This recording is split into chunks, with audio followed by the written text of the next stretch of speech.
Ms. Laura Valdivieso Jimenez, Vice Minister of Trade for Colombia, Ambassadors of the Pacific Alliance to Singapore, Mr. Ignacio Concha, Ambassador of Chile, Mr. Manuel Solano, Ambassador of Colombia, Mr. Agustin Garcia Lopez, Ambassador of Mexico, and Mr. Carlos Vasquez, Ambassador of Peru.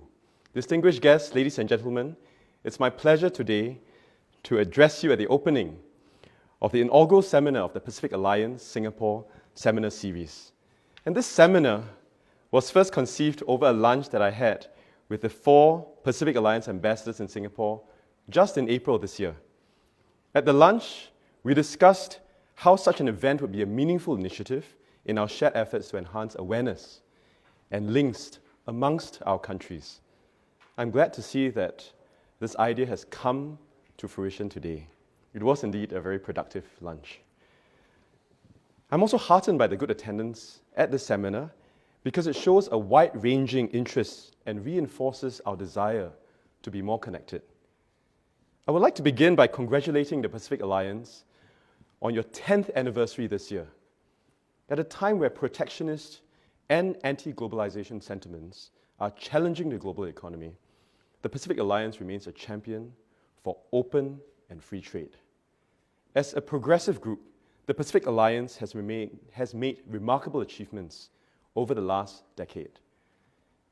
These include eliminating 92% of all tariffs among the 4 member states and continuing to liberalize your services and investment markets.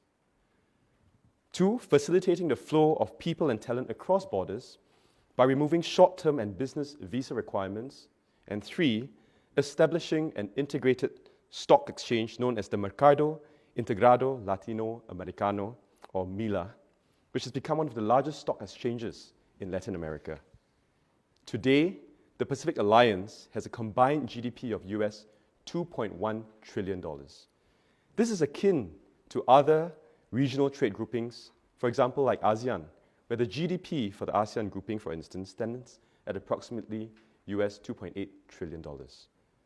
Now, the Pacific Alliance is the world's 8th largest economy, accounting for 52% of Latin America and the Caribbean's total trade, and attracting 45% of investments that flow into the region. And Singapore is happy and delighted to be working with the Pacific Alliance to deepen trade and economic links between our countries as nodes of our respective regions. We are, in effect, the connecting tissue between both these regions. And most people think of Latin America and Asia as 2 regions separated by vast physical distance with language, cultural, and historical differences. However, we are more connected than we imagine. Trade and commerce links between Latin America and Asia were established as early as the 16th century. Early European explorations of the Pacific, and most notably of the Magellan Route, initiated connections between the South American continent and Asia. The Manila Galleon was the first shipping service between the Philippines and Mexico, and this catalyzed more frequent interactions between both regions.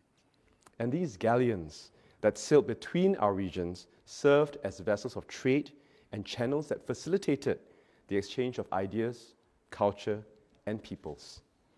This period is commonly referred to as one of the earliest examples of globalization. It is thus fitting that today's seminar is titled Pacific Alliance and Singapore, Partners in Globalization. It encapsulates both sides' desires to refresh these links and grow our partnership. Over the years, our business links have strengthened. Companies are increasingly aware of the opportunities in both regions, and growth in total trade flows between the Pacific Alliance and ASEAN bear testament to this, reaching US $42.7 billion in 2019. This is almost double from 10 years ago. And between Singapore and the Pacific Alliance, our bilateral trade has grown almost 50% since 2010. Singapore companies, such as Sea Group and PSA, has invested in various markets in the Pacific Alliance in a diverse range of sectors. Other companies such as Diijia Food Manufacturing and Grupo KB have also exported their products to Latin America using the Pacific Alliance as a base. And I'm confident that more such companies will follow, and we will do our part to encourage this. Likewise, we welcome more companies from the Pacific Alliance to follow the footsteps of companies such as Concha y Toro and Latin Leap to use Singapore as a launchpad to leap, actually, and to uncover business opportunities in Southeast Asia and beyond. So there's so much potential for us to increase our trade and investment between both our regions. And Singapore sees the potential for growth in the digital technology and agri-trade sectors, which would strengthen our supply chain resilience as we enrich new markets with our goods and our services. This would not only benefit our companies, but more importantly, bring to fruition the benefits of globalization. This includes building resilient supply chains, as I mentioned earlier, creating more job opportunities for our people, and supporting good jobs, improving the lives of the people in both our regions.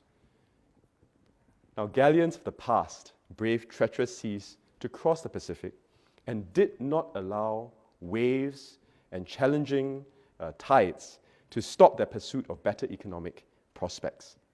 Similarly, we hope that companies in both our regions will rise against any of these tides with the same spirit of adventure and take on exciting and meaningful opportunities that both our regions have to offer.